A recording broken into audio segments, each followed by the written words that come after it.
لسه كنت بقول لهم دلوقتي هنعمل راجل وست ستات تاني ان شاء الله الجزء ال11. من ساعة ما انتصار سربت لنا خبر إن في كلام عن جزء جديد من راجل وست ستات والدنيا اتقلبت. هي انتصار ماشي عماله تقول حاجه وانا عمال قريت، ما انا قريت حاجات كتير يا انتصار طب نتفق. واتقال إنه لأ لسه ما فيش قرار، وأشرف عبد الباقي قال لنا إنه لسه ما قررش. قالت لي لو عملنا راجل بس يا انتصار. بس في مهرجان ذا بيست بقى طلع كلام جديد من منى عرفة وسامح حسين. في كلام يعني ان شاء الله احنا ممكن نبقى نعمل سيزن جديد. اتعرض عليا ان شاء الله. واللي قالوا إن فعلا في مفاوضات وفي احتمال كبير إننا نشوف الموسم ال11 أخيرا بعد سنين طويلة. راجل وست ستات مش مجرد مسلسل كان بيجي على التلفزيون، ده مسلسل طفولتنا، الجو اللي كنا بنستناه، الإفيهات اللي حفظناها، البيت اللي حسينا إننا عايشين فيه معاهم.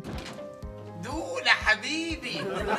احنا ما كناش بنتفرج من بعيد، احنا كنا جزء من العيلة دي. عشان كده كل كلام عن رجوعه بيعمل دوشة، لأن الجمهور عنده نوستالجيا للمسلسل، وكمان عنده فضول يشوف الشخصيات دلوقتي بعد العمر ده كله هتبقى عاملة ازاي، ويا ترى هيدخلوا مين شخصيات جديدة تكمل الكوميديا. اكتبوا لي في الكومنتس تتوقعوا الشخصيات هتبقى عاملة ازاي في الجزء الجديد، ويا ترى مين الوجوه الجديدة اللي ممكن نشوفها في المسلسل.